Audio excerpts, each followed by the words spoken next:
Hello, good afternoon, everyone. Thank you for joining us. Our guest this afternoon is Professor Manuela Kelly Calzini, who is an educator, researcher, and storyteller, integrating academic insight with creative practice. Manuela serves as senior academic for English language at Trinity College, London, here in Italy, and lectures in primary education sciences at the University of Florence. Her professional focus includes communicative language teaching, storytelling in education, and creative methodologies to support multilingual and multicultural classrooms. Since 1922, Manuela has explored the educational and transformative power of narrative across formal and informal learning contexts in Italy, Switzerland, and the UK. Manuela's commitment to social and educational inclusion is evident in her long-standing volunteer work with the Hands Up Project, where she uses storytelling to connect children in Gaza and in the West Bank. She is a member of the UK Society for Storytelling and continues to investigate narrative's potential as a catalyst for sustainability in education and civic engagement. Manuela believes that the stories we choose to tell shape the future we hope to build. And it's a great pleasure to have Manuela with us and to speak about a topic that I'm personally very interested in, which is narrative and storytelling. So welcome and thank you, and over to you, Manuela. Thank you. Thank you, Ryan. And thank you everyone for being here and giving some of your precious time to this event. But before we begin, I would like to share with you a poem. Maybe you've heard it. It's a poem by Alan Mailey, an English language scholar, we can say, English language teaching expert and drama expert as well. And Ryan has kindly accepted my invitation to share it with me. So I believe that stories and literature help shape more who we are than many other. I could, tell you all about me, but I think this poem encapsulates why I'm here tonight, and hopefully you're here tonight. I hope it echoes also with you. So, are you ready, Ryan? I'm ready, thank you. What do you do? I'm a teacher. What do you teach? People. What do you teach them? English. You mean grammar, verbs, nouns, pronunciation, conjugation, articles and particles, negatives and interrogatives? Yeah, that too. What do you mean, that too? Well, I also try to teach them how to think and feel, show them inspiration, aspiration, cooperation, participation, consolation, innovation. I help them think about globalization, exploitation, confrontation, incarceration, discrimination, degradation, subjugation. How inequality brings poverty, how intolerance brings violence, how need is denied by greed, how isms become prisons, how thinking and feeling can bring about healing. Well, I don't know about that. Maybe you should stick to language, forget about anguish. You can't change the world. Oh, but if I did that, I'd be a cheater, not a teacher. Thank you. By Alan Mailey.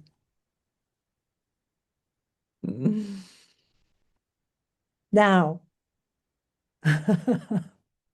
that's for you too, Ryan. Thank you for that impromptu. Can I ask now, everyone in the room, participants and tutors, everyone, just in the chat, one word that stuck with you? one word from that poem that stuck with you.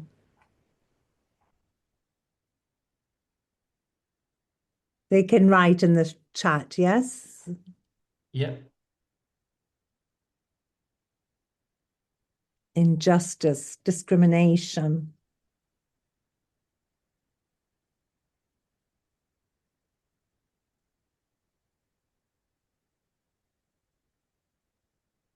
Isms, intolerance, thinking, says, thank you. Justice and inspiration, yes. And this is exactly why we are here, because sustainability education is not only about content, it's about conscience, it's about courage. It's about giving students language, the language for the world they are inheriting. And stories are one of the most powerful ways to do that, because stories make people feel. And feeling is the beginning of action.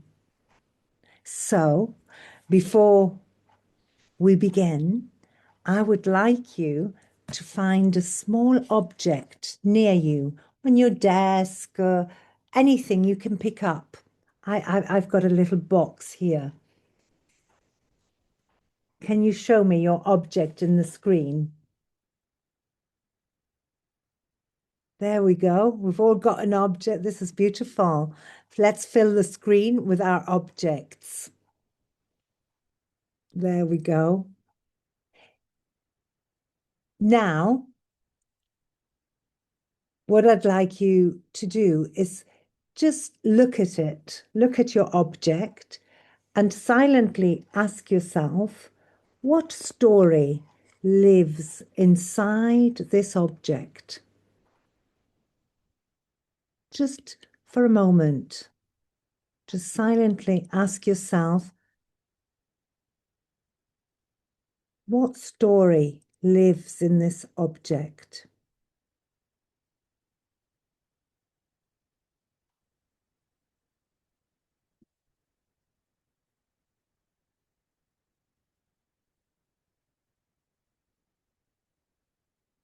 And when you're ready, in the chat, just write one word describing what you're holding, just one word. And what story is inside it, yeah? So, for example, I wrote transformation because from a tree to becoming a box, yeah?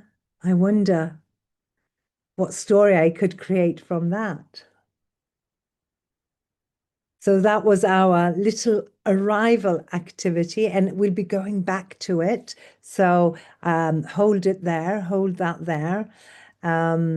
Unexpected love, passing of time, years of memories, another solace. Wow, memories shine. We can see lots of independence, new start. So they all have everything. We are surrounded by stories, yeah. And yes, we're going to start with this phrase or sentence.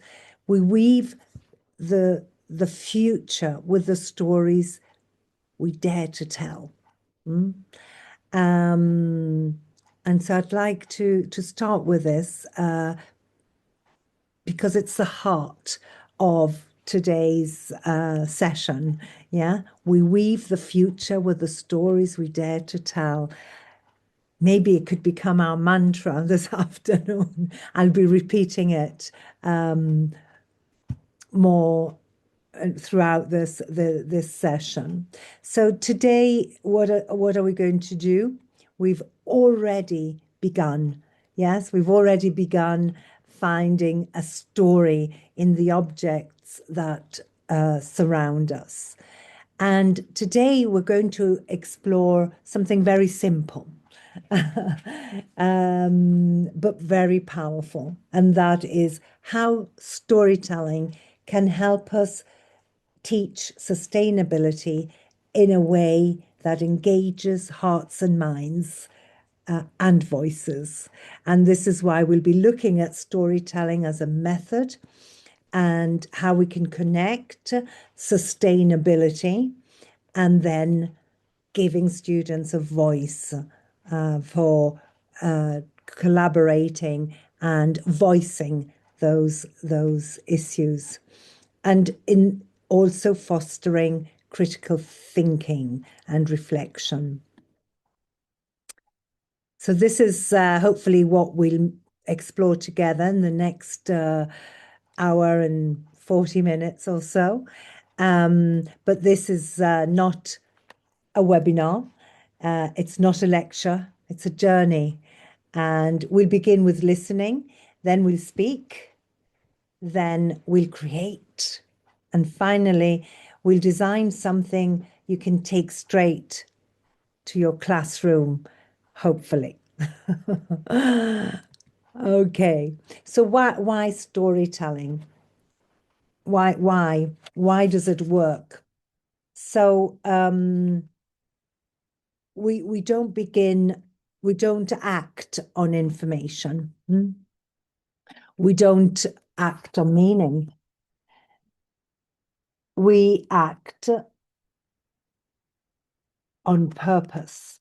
We act on meaning.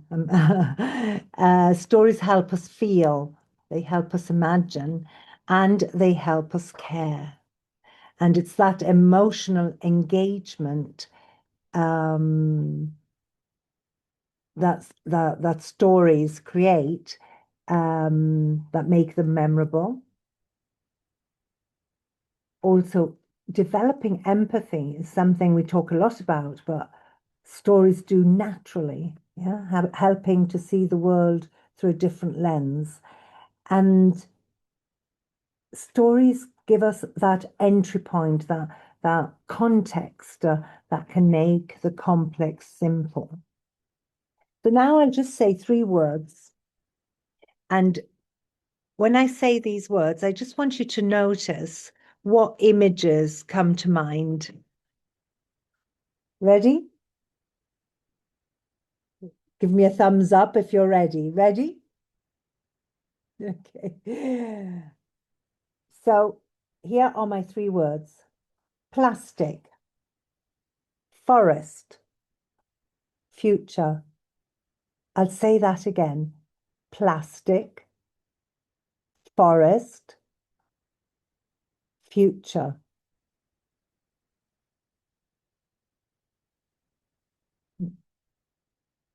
I'm very likely to be right, but tell me if I'm wrong.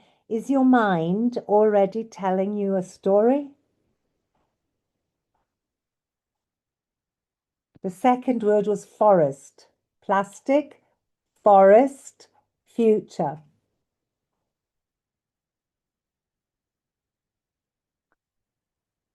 I'm imagining you already seeing a story develop in your mind, because a few different things happen when we really are engaged with a story.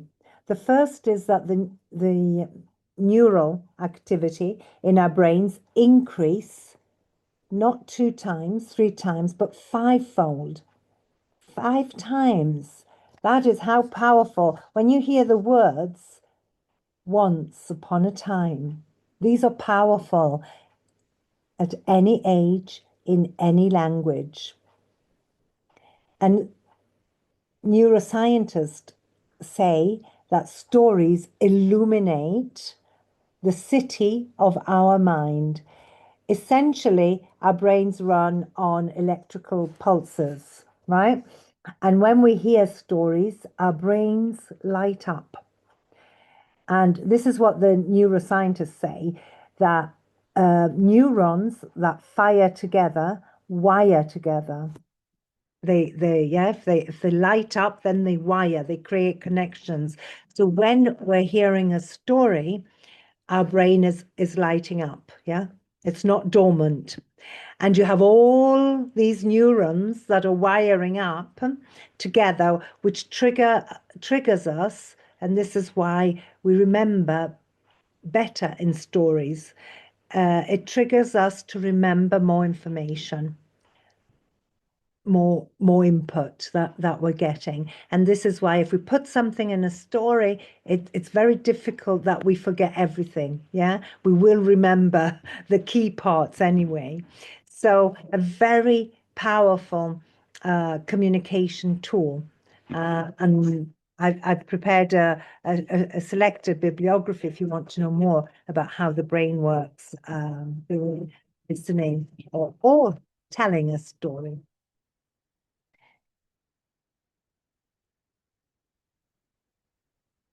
And we'll be using this approach. It's an approach that we've developed with a team of English language teachers who had this wanted to teach sustainability through stories. There was with me is David Heathfield. He's a Crest. This is how I became a Crest storyteller, and John Rowe, who is the curator of the World Storytelling Cafe. So here, that they're of course interconnected. There's not one that is more important than the other, but we start from sustainability. Sustainability is now urgent, yeah, and it's interdisciplinary. And in a moment, I'm going to ask you because I'm really curious to know what you're teaching in your context in your school. And then we want to give voice to our students. So we need those oracy tasks or challenges to develop dialogue.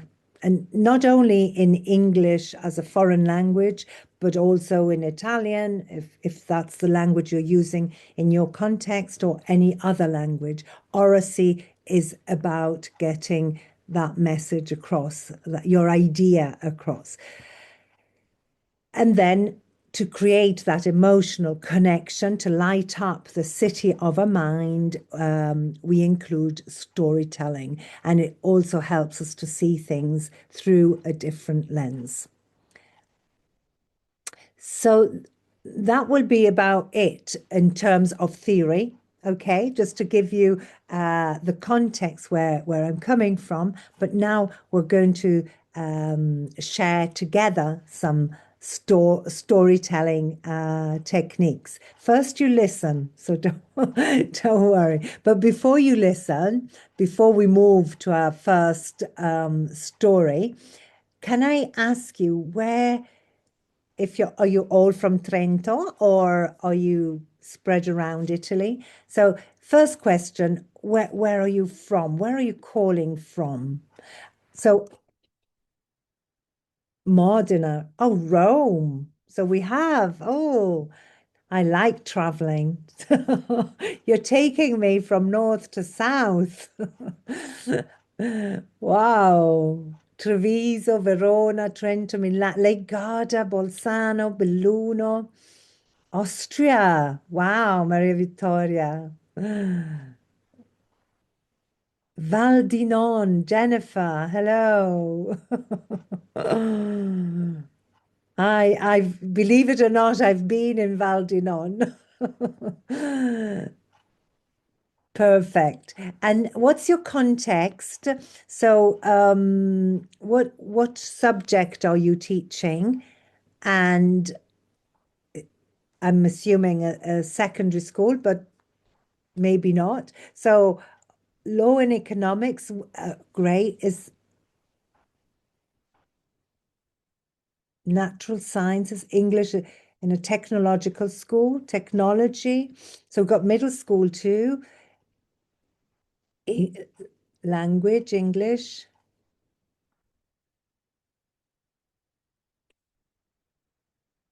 Law and law. energy, impianti energetici. Thank you, Massimo. Law and economics. CLIL.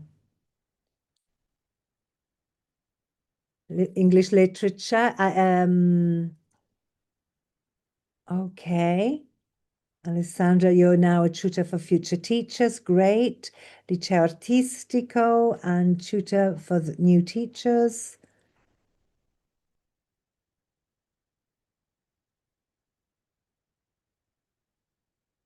Fantastic. So, yeah, and we can language, yes. We can, if you want to speak, please open your microphone. We are 30 people in this room, so I'm happy to have an open mic policy. So just open your microphone if you need to ask a question. Or use the chat, of course. You can always use the chat, but it's also nice to hear your voices.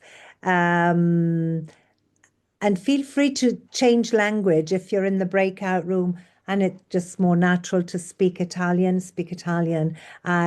This is about strategies that you can use in any language. I saw some French teachers.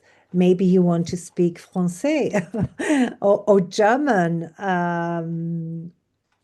or whatever language that is feels more comfortable for you. English is my native language. I come from the northeast of England, where it's very, very cold now. Almost as cold as, maybe not as cold as Val di Non, but it is quite cold. It's Northumberland area, so on the northeast coast. We have penguins in our sea. But now I live with my Italian family here in Tuscany. Not far from Trento, I think, 2.5, 3 hours, not far. Okay, so that's warmed us up a little bit. Are you ready for our first story?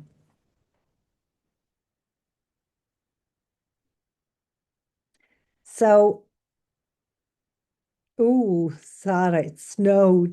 That made me shiver.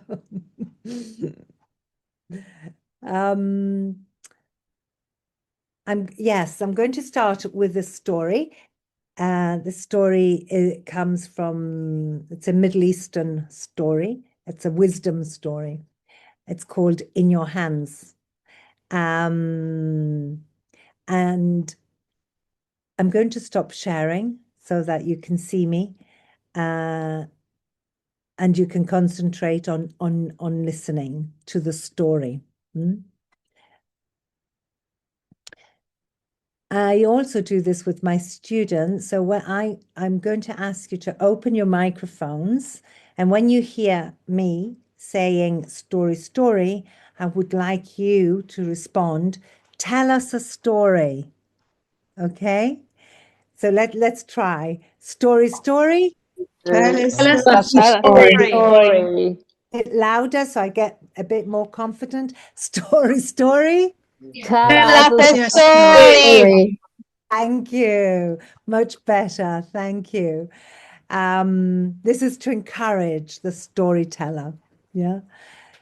So once, not twice, not 3 times, but once upon a time, there was a teacher, a very wise teacher. And this teacher had the answers to everything and anything.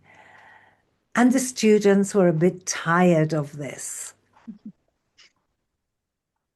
And they said, let's try and catch the teacher out. So they made a plan. They wanted to ask a question that the teacher would not know. So one of the students ran out and picked a little bird and cupped it in their hands. Like that, just like that. And as soon as the teacher returned from the break, the young girl with a bird in her hand ran to the teacher. Teacher, teacher, look, what I've got in my hands, is it dead or alive? The teacher somehow knew that the student had a little bird in her hands. He pondered for a moment. He thought, and then he looked at the student and said, I have the answer. Yes, teacher, yes. What is it in my hand? Is it dead or alive? And the teacher knew that if he said alive, the student would have squashed her hand and squashed the bird and killed it.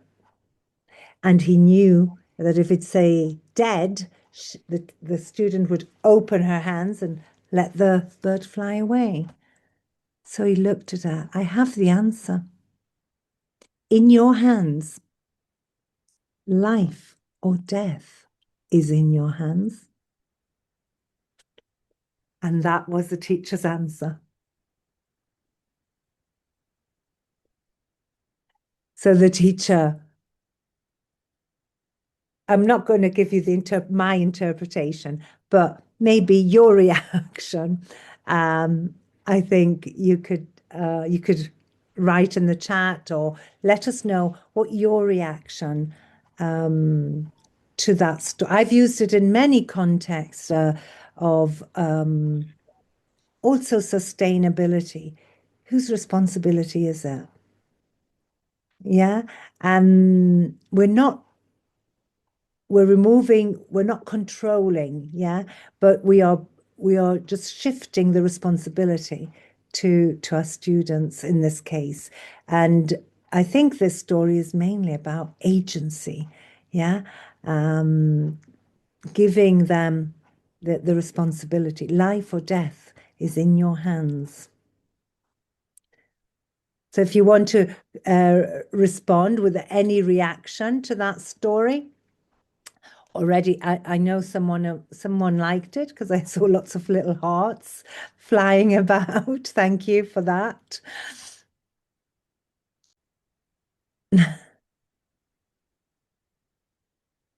Emotions and powers, and yeah, it's quite impressive. Thank you for those words. Yeah, tricky students. But the teacher was a wise teacher and knew her students very well. Yeah, yeah. So what we're going to do next, the answer, life or death is in your hands. There it is. I'm going to ask you to join a breakout room, and maybe you will be more than two, so you might be 3 or 4. And I'd like you to take turns to retell this very short story in 1 minute. And feel free to use any language, okay? So you might have me telling it in English, Alessandra telling it in Italian, Louisa telling it in French, and Ryan telling it in Irish, maybe. Just use any language as long as you try and get a chance to retell it to each other. And then before you leave the breakout room, think about connecting it. If you had to choose a sustainable development goal, or it doesn't have to be the SDGs, it can be anything that you're working on in civics education or any kind of project, how can you link it? It doesn't have to be perfect, but one that feels right. Okay. So that's I think the instructions are easy, but just to check. So you're going in a breakout room. Speak, open your microphones. If you can, use video. It's much nicer to see people, but if not, voice is fine. And have fun retelling this story.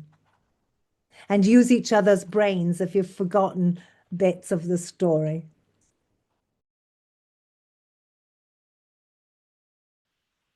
Are we all back? Yes. So how did that go? How did it feel to when you retold the story? Did the story change? Did anybody find that the story changed?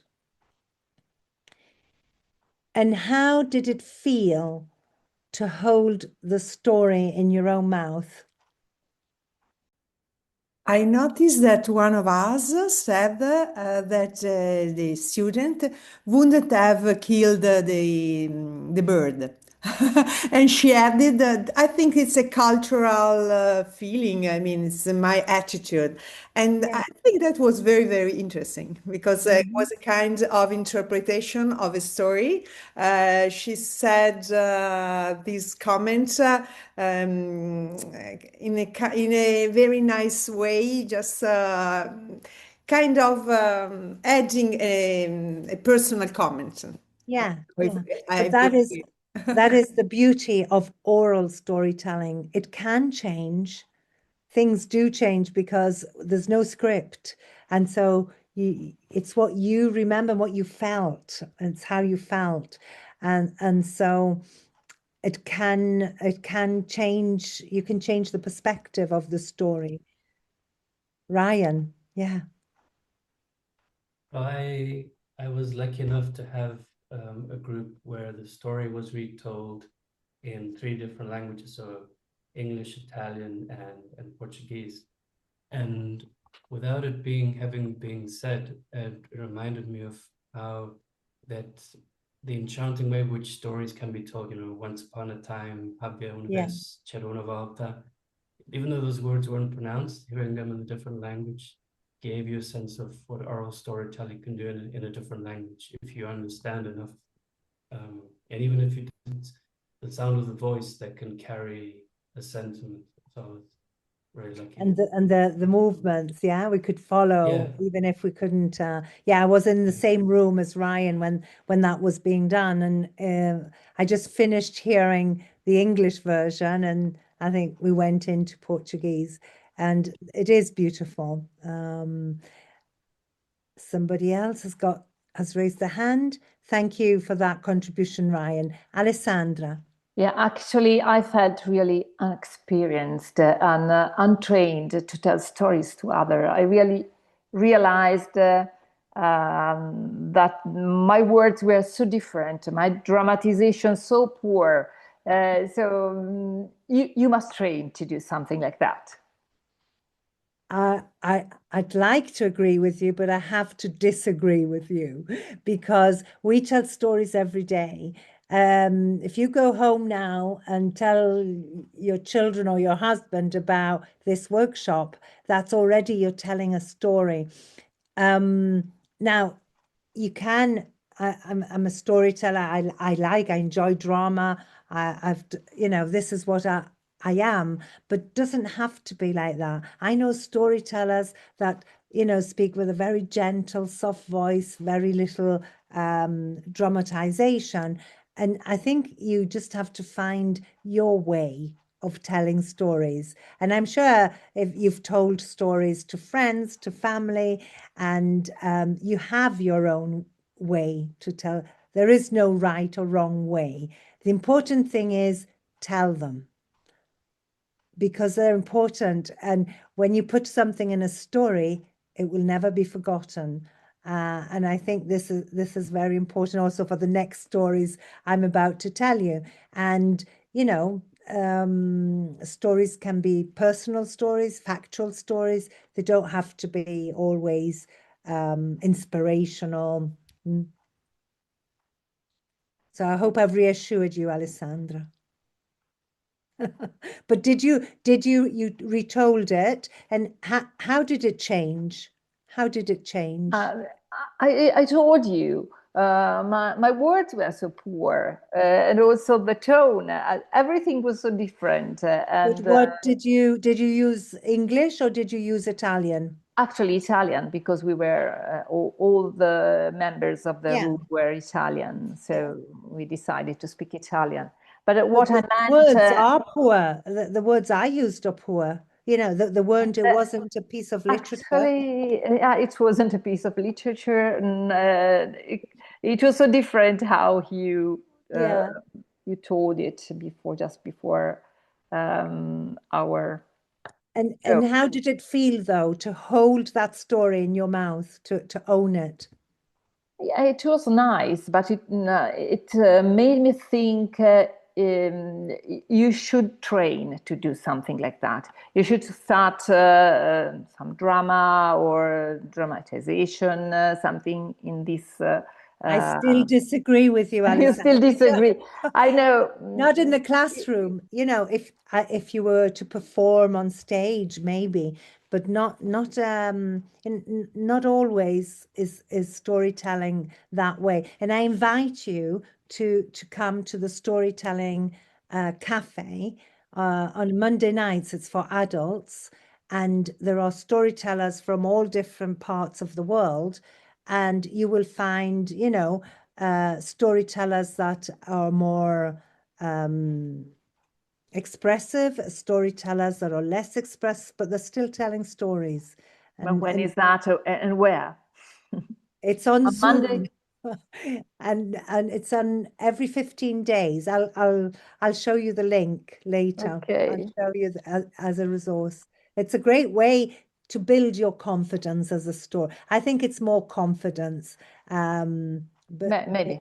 Yeah, because I can see you are expressive, Alessandra. Already talking to me, you are showing expression. Oh, we've got lots of hands up. Look, I don't know who had their hand up first, so I'll go in alphabetical order. Lorena. Oh, it was Maria Vittoria. Sorry, Maria Vittoria. Thank you. It was the same anyways. How did I feel? I wanted just to share that while you were telling the story, I had a totally different image in my mind than when I told the story myself. And when I told the story, I found myself thinking or seeing different images and maybe putting the focus in some points and not in the others. And that is exactly what happens in oral storytelling, because that's when you are past a story and you make it your own and you give it your meaning. And for some reason, you all had a child in mind. You were all, when I came in the rooms, I came into 3 rooms, you were all saying la bambina in Italian, or the young girl. And in my imagery, she's a, you know, college student. It wasn't a child, but yeah, so that is exactly what needs to happen. Thank you, Maria Vittoria. And then was Lorena after you. Actually, very similar to what Maria Vittoria just said, because I think, as I wrote, is a matter of point of view, and also what you are, where you are in your life and in your daily experience. So I am, and also in our room, we are teachers. So we were in the shoes of the teacher and how important and what this situation would mean for this teacher. And if I were this teacher, what would be the role that I have? Like, for example, it's not nice to think the teacher has all the answer. Like, that's not what we want, or that's not what I want to convey. And the idea is, and also the other that in the breakout room said, we want to give the student not the idea that this authority that gives them the answer, but they give them the ability to choose and to to make choices and be responsible of their own actions. And that's exactly the opposite of what, you know, the teacher, like, this is old school, like the teacher had every answer. And so that was what I focused on, that the idea that starting from, and my connection with my real life, and what I try to do now in class is starting from who is in charge of learning. I am teaching, but you're learning. You cannot depend on only what happened to you. You are in charge of what you are learning. You are in charge of paying attention and doing your homework. I know I'm making it very personal, but this is exactly what I'm doing. This is a Middle Eastern tale, and it's a very old tale. So, you know, the teacher could be the master, it could be, you know, some authority. But there is a Nasruddin story that I adapted to address where the teacher actually asks the students, do you know what I'm going to teach you? And that story, if we have time towards the end, I'll try and fit it in, because that story maybe is more for the purpose that you've given this story, which I can see the contradiction, between this teacher and the teacher that you want to be. But for example, I was talking about, you know, we were talking about the human-centeredness of AI, and this story fitted perfectly, because we're not, you know, it's the human that has AI, and we've got AI in our hands. We need to make those choices.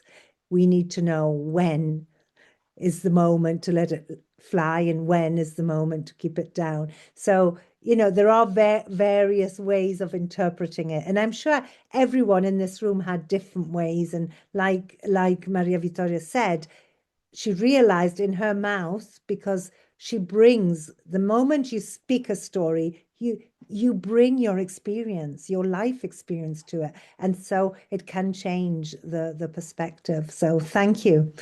Thank you for that.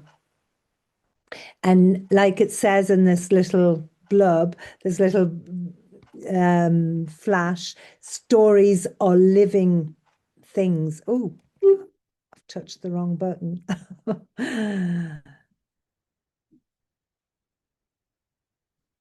And sustainability is a living issue. Yeah. Anybody else would like Alessandra thought 1 minute was too short to retell the story. Perhaps that in 1 minute, perhaps. Maybe I should have given you 2. But your team in the classroom, definitely. I would put a time limit, just so that they are paraphrasing and not trying to use the same words, because that's what we're trying for oracy. Because remember that we have 3 pillars, and storytelling builds confidence, because being able to tell a story, listen to a story and retell it before the end of a lesson is very powerful for confidence. Wow, I didn't need to write it down. I actually remembered it and I could tell it. That's very, very powerful. Even with students with limited language.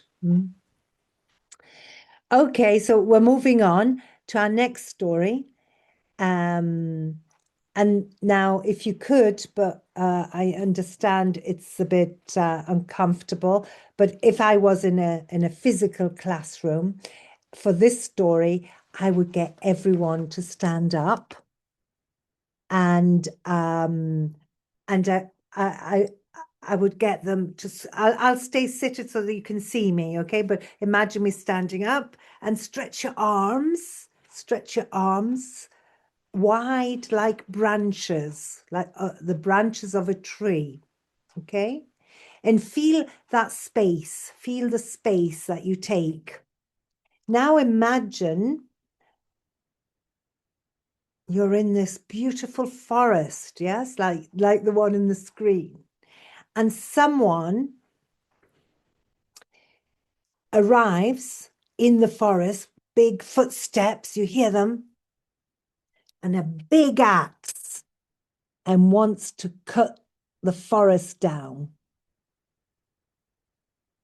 Vanished, gone.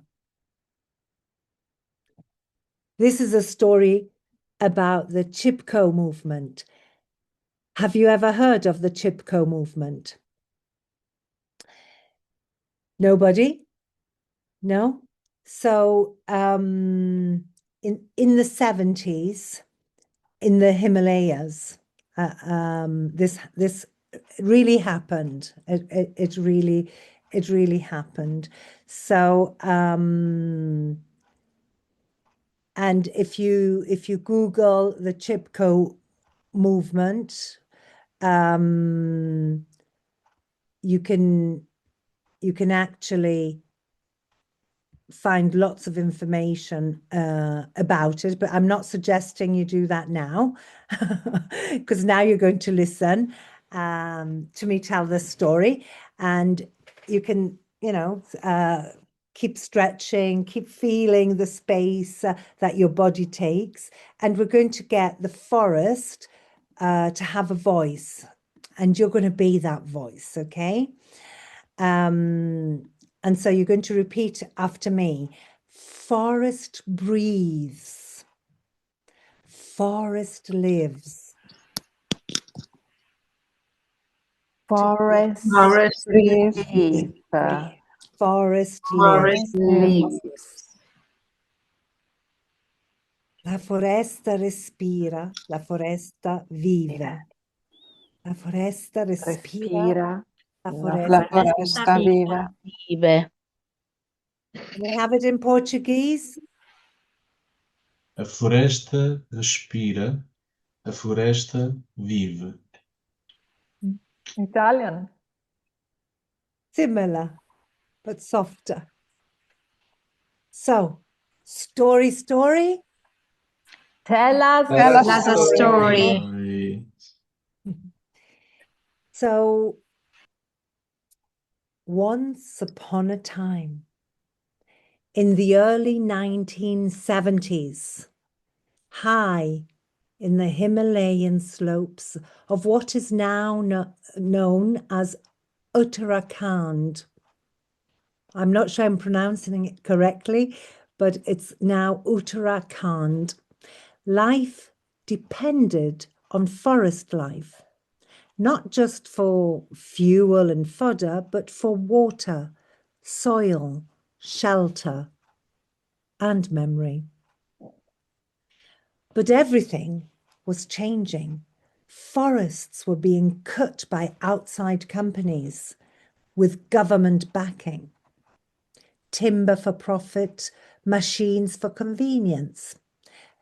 Villagers watched as the trees that held water in their roots, rain in their stories, and life in their hands vanished. And so the mountain began to speak.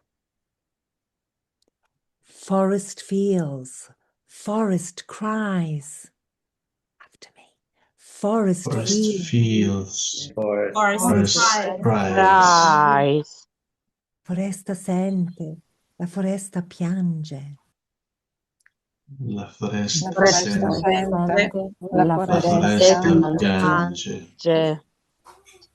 Now, in the spring of 1973, the forests were dying, but something was still alive. Hope, speranza. Women from Reni, Mandal, and nearby villages knew these forests, not as commodities, but as ancestors and kind. They walked into the woods where the loggers had come. They walked softly, gently. They breathed the scent of moss and soil. And then they did something extraordinary. they stepped in front of the men with the axes. And what did they do? They embraced the trees. They hugged the trees. Not with words, no, but with their bodies, with arms that clung, to bark as if it were flesh, to bark that was older than their grandmothers, as if the tree were breath itself. Shh. Forest lives, forest loves. Forest lives, forest loves. La foresta La vive, foresta vive, la foresta foresta ama. ama. Forest breathes, forest sings. Forest Forest breathes, breathes, forest forest sings. Sings. The loggers hesitated. The axes paused. The villagers stood still for hours, for days, because something deeper was rising in those mountains, not just resistance, but recognition that forests were not resources to extract. Forests were life to defend. Forest breathes, forest knows.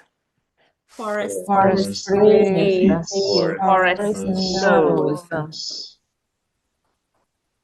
And then a woman stepped forward. Her name was Gaura Devi. She stood beneath the tallest oak. She closed her eyes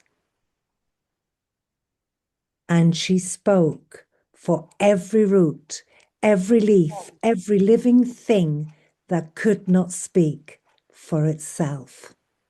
Forest lives, forest breathes, Forest lives, forest breathes. forest loves, forest speaks.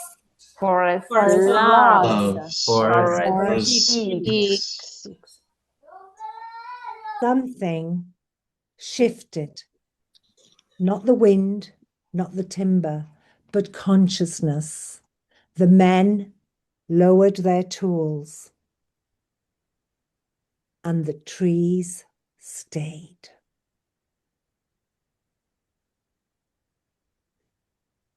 Forest lives, forest breathes. Forest lives, forest breathes. The Chipko movement did not end in those hills. Its spirit spread through valleys and villages. It shaped new laws. It inspired environmental movements across the world. It reminded humanity gently, stubbornly, that to protect trees is to protect life itself, because forests are not only for wood. Forests are the voices of local people. And when local people speak for forests, the world hears. Forest breathes, forest loves. Forest breathes, forest loves. loves. Forest breathes, forests lives. Forest breathes, lives. Forest lives. Thank you for listening. So nice. So the Chipko movement, yeah, thank you. Put that's the Chipko movement, and it was a group of women, and you can find pictures of these a group of Indian ladies, because apparently the men were all at the markets, and when the loggers came, the children and the women were in their homes. It was a big event. So I think this story is summed up that activism begins with bodies, with voice, with story. So I'm not going to ask you to retell it. This is a bit longer. You would need to hear it or get to know it a bit more. But maybe you can. Maybe if you try to tell it tonight, you will remember. Yeah, a forest is not timber, it's our mother's home. That's also a very powerful way of chanting. The forest is our mother's home. We will protect it with all our might. You can, I invented that little chant to fit the story, but you can fit it with any chant you wish. You just go with the story, think of the emotions it left you with, and in your breakout room, I'd like you to discuss, if your students heard the story, they would try to complete the sentences. Se I miei studenti sentissero questa storia, che farebbero o che direbbero o che whatever verb in Italian. And again, try to connect it to an SDG if you can. Not perfect, but that feels right. And we can go with the breakout rooms.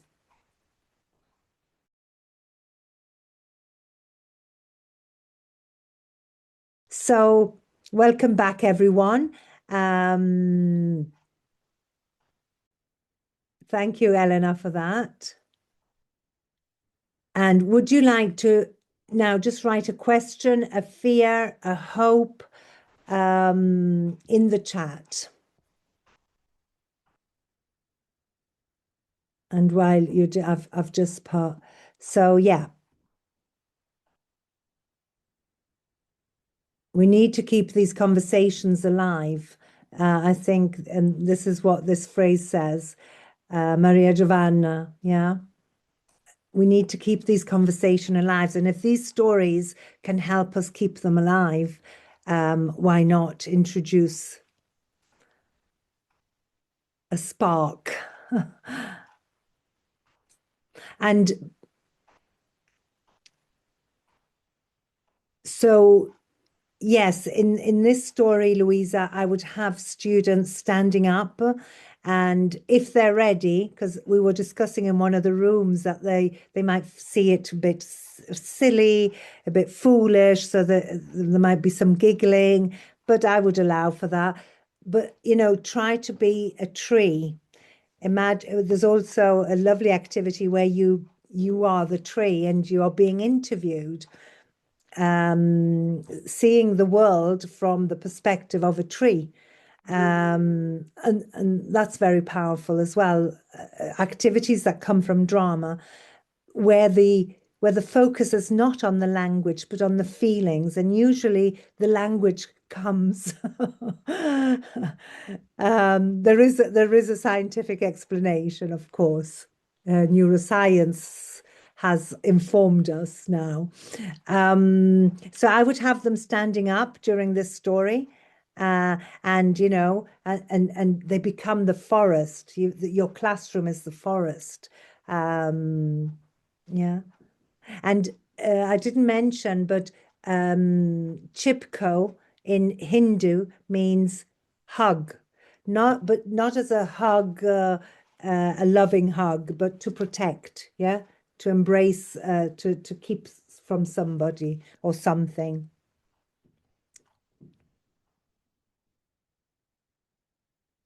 And so many of you come from areas where there are nearby forests as well. So it will be less difficult. That's exactly, Ryan, that's exactly why we need to develop that creative imagination, and storytelling and imagery is so powerful. And we need human. I love that. To be human, one must have a story.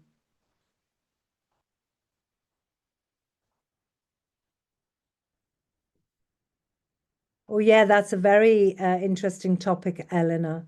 And the fear from judgment. And this, yeah, and this is why it's very important when you do these activities, when a student, so you tell the story, students all listen together, keep them engaged either with their bodies if they're ready, or with chanting, or keeping the story short, and and tell it, because if you read it, you lose control of who's with you and who is not.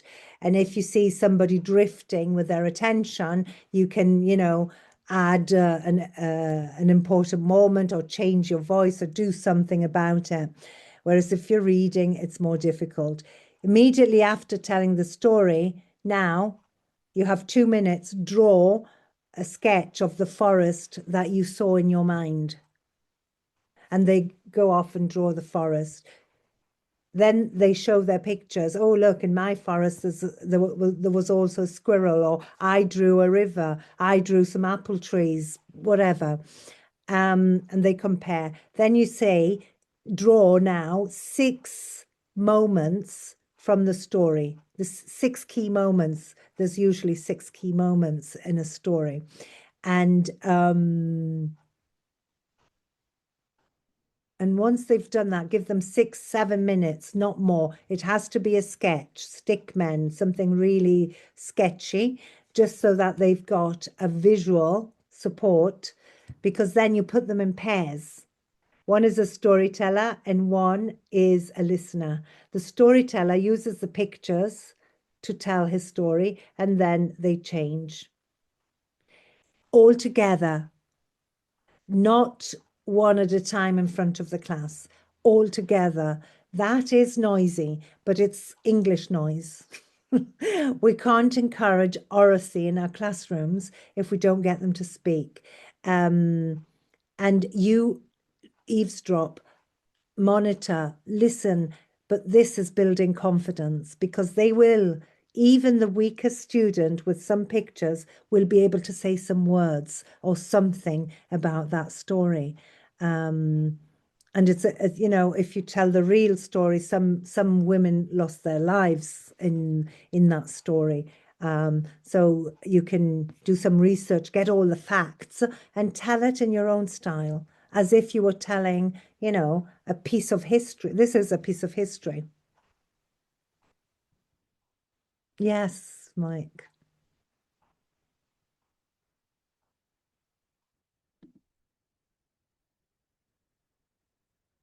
And that's another reason why it should be a story. I hope that the Chipko story, I've told it to about 26 people tonight, and if everyone tells it to somebody else in their circle of friends or their family, and then they tell it to others, it travels. And that is the beauty of oral storytelling, allowing the stories to travel and not be forgotten. Are you ready for the last story? Okay, so this is more local, and it's a true story, and I've called it the old oak tree, l'antica querce. And this tree is actually, it's not this tree. I will show you the real tree after the story. So I'll stop sharing, and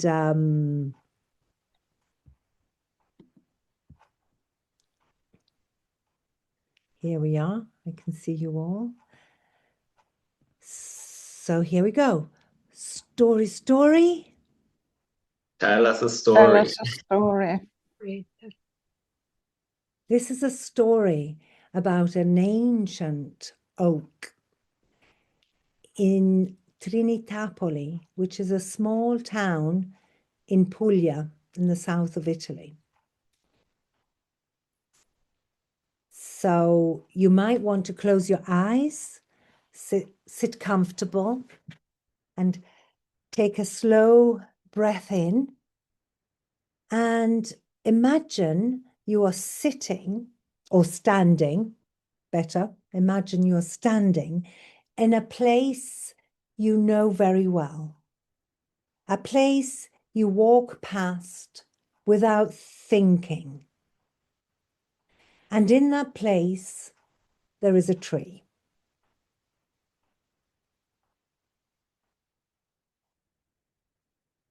Now stay with that image for 30 seconds.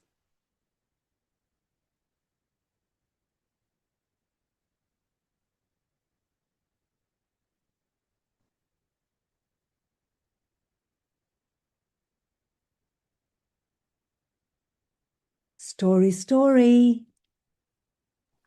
Tell us a Tell us a story. Many grandparents ago, long time ago, there was an old oak in Trinitapoli. Not a famous oak, not a tourist oak. No plaque, no fence, no sign telling you to admire it. Just an old oak. And yet it held the town. Children had climbed it. Teenagers had leaned against it, laughing. Elderly people had sat beneath it, letting time pass slowly. It had stood there through summers of dust, winters of wind.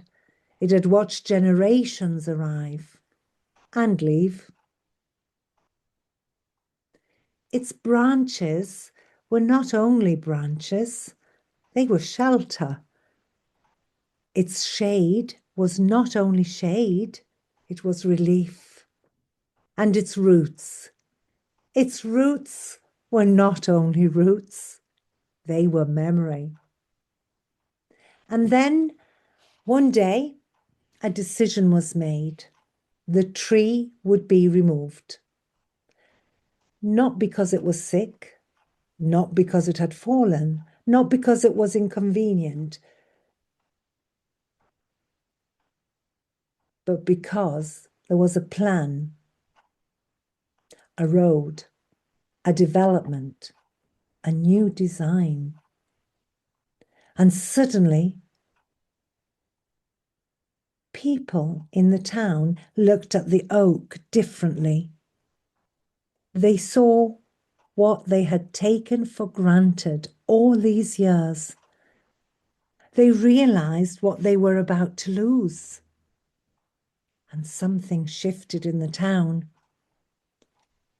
People who had never spoken in public began to speak. People who usually stayed quiet began to ask questions. Families gathered beneath the tree. Children drew posters. Neighbors talked, not about politics, not about abstract climate change, but about this living presence in their own landscape. And what moved me most was that nobody said, it's just a tree. Nobody said that. Instead, they said, it's part of who we are. Because a tree is not only wood, a tree is time, a tree is belonging, a tree is a reminder that life is slow and must be protected slowly. And in that moment, the oak became more than an oak. It became a question for the town, a question for the children, a question for the future. What do we value? What do we protect? And what do we sacrifice without even noticing? And this is why we tell the story, because sustainability is not only about distant rainforests, it's not only about melting ice. Sustainability begins where we live. It begins with what we notice. It begins with what we refuse to lose. It begins when an old oak becomes a story. Thank you for listening. Now, if you can stand, stretch your arms up. That is how tall it is. Now stretch them wide. And this is how much space it holds. And now bend your knees slightly. That is how deep its roots go. Sustainability is long-time thinking, and storytelling is how we teach long time. And perhaps the most important question is, what are the old oaks in our students' lives? And who will teach them to notice? And I'll go back to show you the real tree. There it is. And the more times this story will be told, the more chances it has of living and staying there where it is. And here are the children from the local schools with the posters, because, and I think it was a few years ago, the children who are now 70, 80-year-olds that had this tree. It was initially it was in a school garden, and so this is how you can see activism in a community. Yeah, so we've gone from global to local, and maybe you have similar stories in Trento, in your area. I know the story because a friend asked me to tell the story of the tree in her town. And we've been doing this throughout, but I was wondering, in your hands, I think I heard in a room that we aligned, a lot of you aligned it to the quality of education. Yeah, because the story is actually talking about agency. It's fundamentally about that. The future is not decided elsewhere. It's shaped by human choices. I think that resonates with me. But then it also, I think someone mentioned also protecting the life on land. Yeah. So you might have extra, but these are the ones I thought might fit.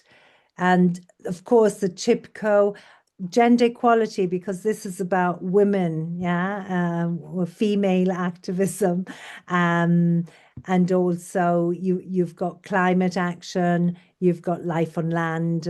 Life on land was the one that resonated the most with me.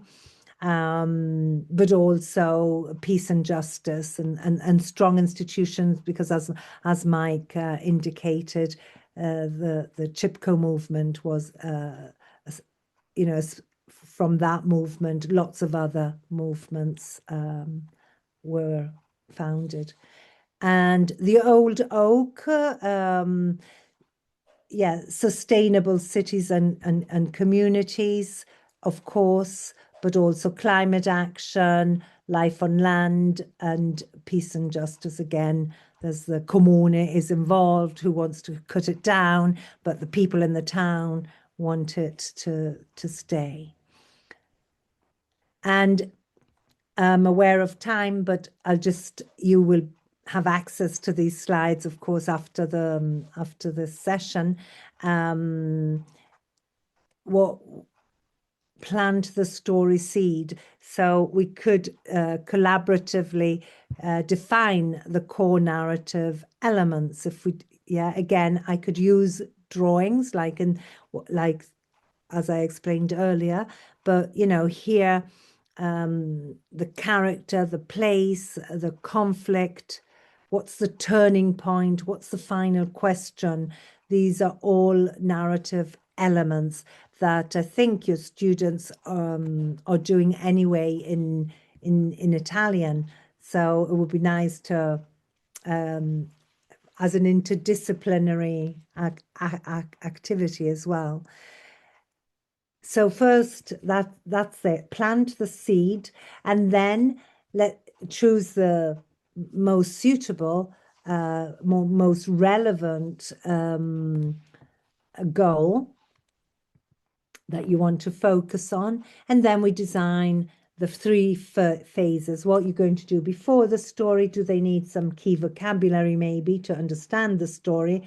Because today I didn't do any of that, but if they're at the beginning of their language journey or at a lower level, you might want to introduce some keywords just before the story.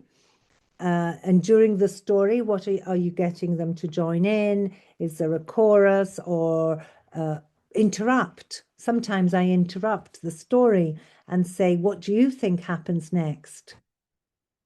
Just when the loggers were advancing in the forest and the women were hugging the trees, you could stop the story there and say, speak to your partner. What do you think happens next? And that's a nice way of inferring or anticipation. And then what happens after? What do you get them to do after the story? Yeah. How do we take that to action?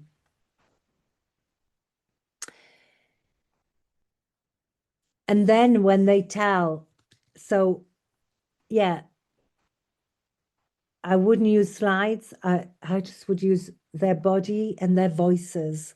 Let's move away from slides, unless they want to, unless that gives them, it's their comfort zone. But tell the story. Tell the story. Tell it as if you're there, as if you've lived it. And then give them always a short 1 minute. And then you can offer one gift word that captures the essence. So, for example, when you heard the story in your breakout rooms being told again, yeah, you could offer a gift and a word: beautiful, passionate. What is the gift you would like to give to that storyteller? Always thanking the storyteller. And I didn't actually ask you all, but a lot of you gave comments of if your students heard the story, what they would. Did anybody complete that sentence in the breakout room?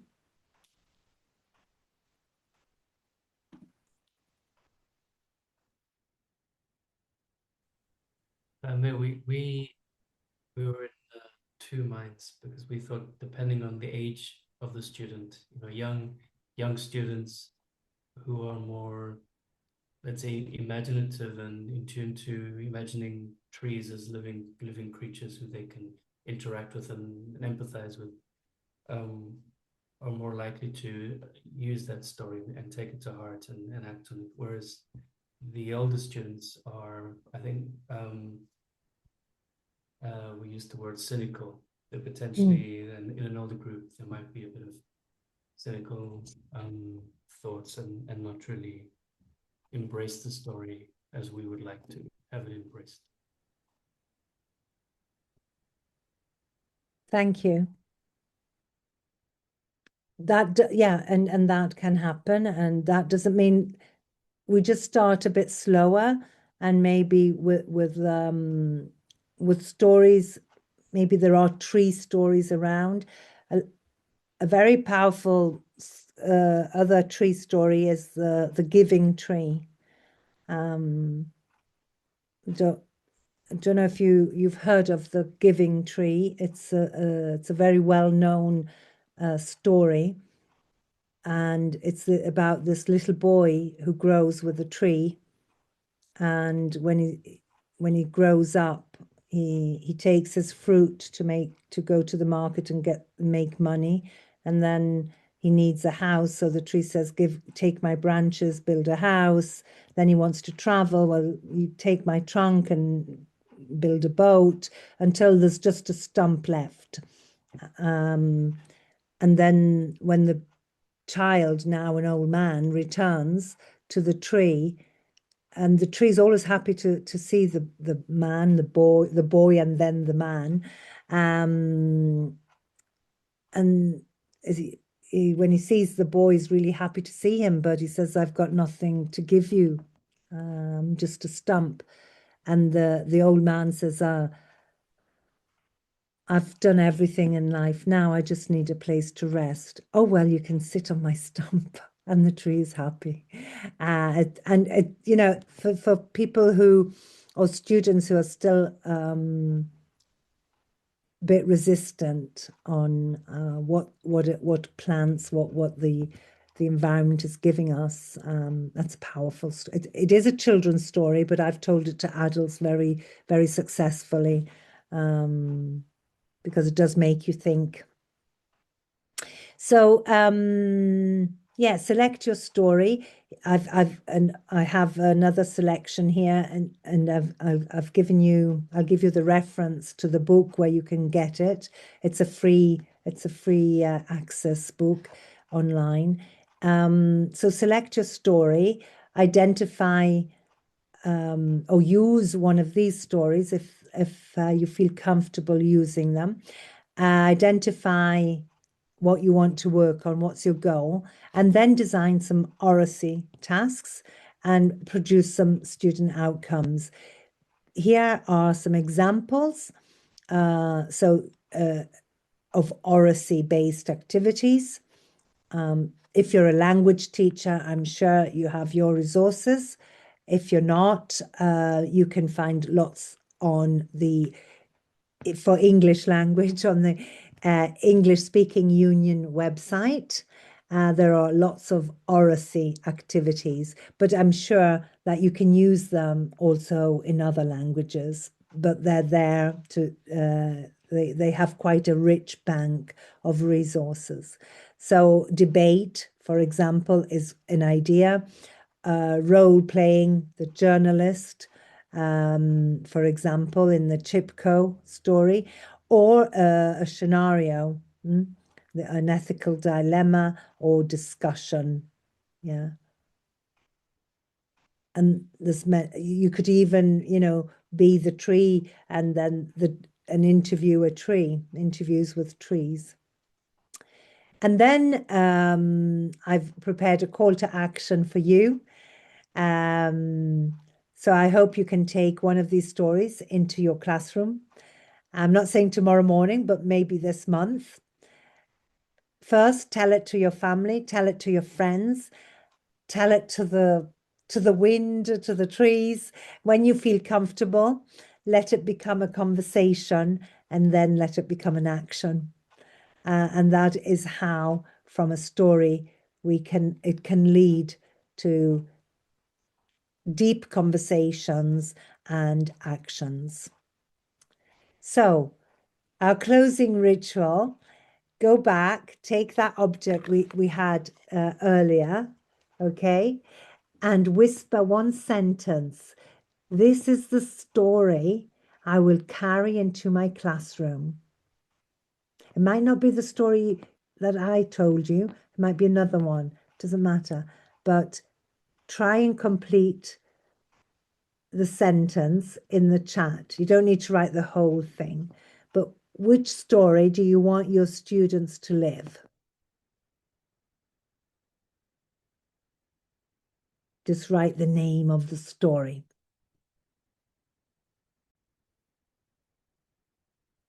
And here are some more stories. So I told you the last three. I made that choice in your hands, and then I moved to real life activism, to then go more local and community activism. But also The Seed of Justice is a beautiful story from China. It's a tale of truth and integrity. And then there's The Old Woman's Wish, comes from India. It's about greed and the consequences of greed. And The Indian Bird is a beautiful story about freedom.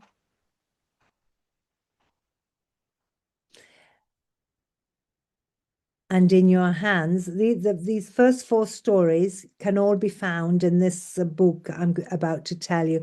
The Chipko movement, I took the information I had and built a story. There might be stories out there, I'm not sure.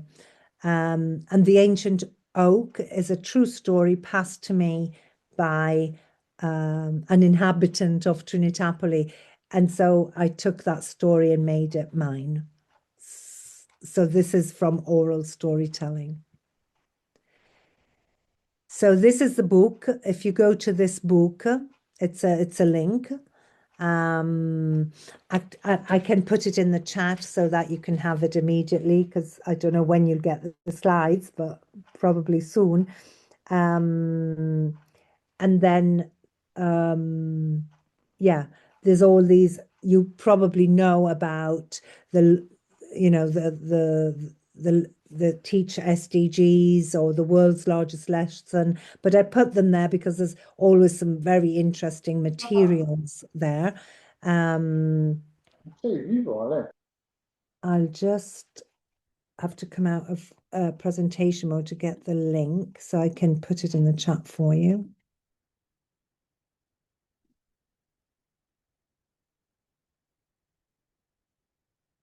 Well, thank you.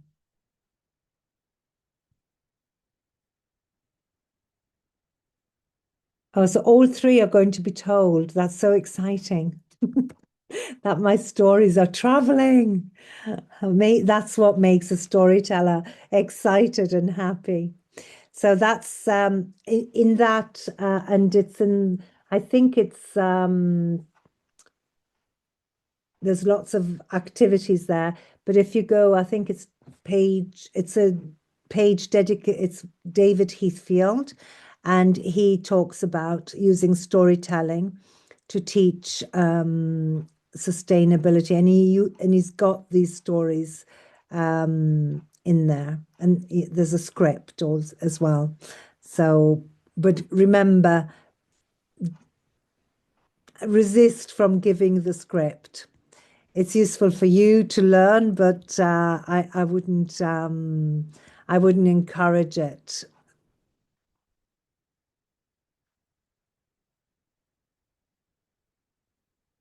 And then when you get the slides, you will see I've also prepared for you a selected and a more recent bibliography.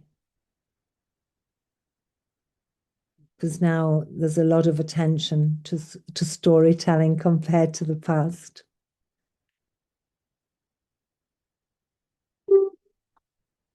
I wonder if you have any more questions to ask me. And do stay in touch if you want. Thank you, Alessandra. I have a question. Do you write your own stories? Do you have a collection of stories that you write? You know, in your teaching, have you developed stories, and do you think one day you will publish a collection of your stories? I'd love to, Ryan. That's one of my little dreams in my box, waiting for my retirement, I think. But I do have I collect them here as much as I can, because Duncan Williamson, who's was a famous storyteller and traveler, and which I was fortunate to meet. He used to hold 2,000 stories in his head. And the best stories are the ones that come from here and here. And so I tend to write the ones that I'm not comfortable with, that I'm learning. But I'm not quite sure if they should be written. Maybe I should have something more visual, like, video, like a YouTube channel. There is a project, as you mentioned, I volunteer with the Hands Up project, and we have children who tell stories, children from Gaza, who tell their traditional stories, and then we retell them. And David Heathfield's actually running a project where you can retell a child in Gaza's tale. And I think there are hundreds of videos now with all these tales being told, because one of the threats of these people is that they'll be forgotten, and so they want their stories to be told. And so I'm thinking about it. I'd rather have an oral, since we live in the era of technology and AI. I think now it will be possible, so that people continue to listen somehow. I understood you met Benjamin Zephaniah, and he was a great storyteller, and I think that's something, that tradition Yes. is very valuable. Yes, with Benjamin we did that story that you saw, The Seed of Justice, we did with Adrian Underhill, which is another ELT author. But with Benjamin, we scripted a play called No Passport, and it's acted out by some volunteers and some Palestinian teachers and Benjamin. It's on the Hands Up project website, and it wasn't long before he passed that happened. So I have fond memories of those nights working with him. So one of my heroes growing up. So I was very happy that you met him in person. Yeah. I just wanted to go back in the beginning. You mentioned the plastic forest and future, and how that would be starting a story in our minds. And I think that is very useful. It's very simple as well to bring into the classroom. The plastic as an object, and forest as place, and then future as time. And I think those three elements together weave a story, as you've shown us. Yeah, it's all about weaving, and that's why we weave the future. Yeah. Thank you. So does anyone else have any questions or thoughts for Manuela? Anche in italiano, se tardi. One question that I have, sorry, just very shortly. What was the name of the poem that you read out at the very beginning? It's called Teacher. Yeah. And it's by Alan Mailey. And it's at the beginning of that book I've put in the chat. Yes, yeah. It's right at the beginning of that book. Okay. In the foreword. There's Thanks. Thank you. It's nice. Well, it was nice. I really appreciated your. It seemed appropriate. Everything, not just the 2 hours. Just Thank you. Thanks. Thank you. Yes, Manuela, I would like to echo what Sarah said. So often on the Grace webinar, we welcome guest speakers to share their thoughts with us. And I think this evening we have been made to feel welcome by you. You've welcomed us into your world of story and the telling of stories. And I think you've taught us all something important, that we are, regardless of what we teach, we're all able to tell stories and to use stories in a powerful Absolutely. way. So I think we've all felt that here and been able to do it. So Thank you very much. And it's really Thank been a you. pleasure for all of us. And yeah, we look forward to your collection of stories. Oh, yeah. I still have a few years to go, but it's definitely one of my projects. And but if you want and it's free. It's if you ever want to join some storytellers, even just to listen, or you want to start telling stories yourself, I'm sure in Trento you have Re Laurino. I know because I've done storytelling in Rovereto, a town nearby. And so, you might even feel you want to join the storytelling cafe.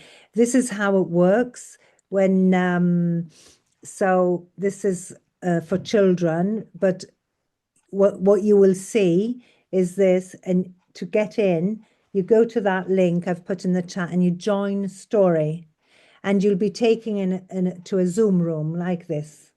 And there you will find John Rowe, who is a poet, and he's the curator of the World Storytelling Cafe, which is based in Marrakesh. Yeah, here you can see under the royal high patronage of His Majesty King Mohammed VI, and it's actually a vegan cafe in Marrakesh, behind the square of Marrakesh. And every 2 years, they have a physical festival in Marrakesh. And that's another dream in the nel cassetto, to go to tell stories there. I've told stories on here before, but this is so this Sunday, there it is. This one is the one for adults, worldwide story round. The presenter is from Shropshire. So if you're English, you'll know that I have problems sometimes understanding him because they have a very broad accent. But the storytellers are from Greece, from Italy, from all over the world. And it's 6 p.m. British time. If you don't want to tell, you just say, I'm here to listen.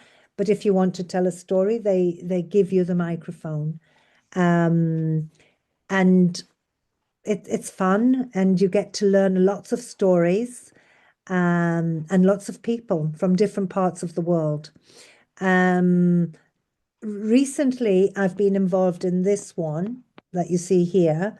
It's every month, the first Saturday of the month at 11 o'clock Italian time.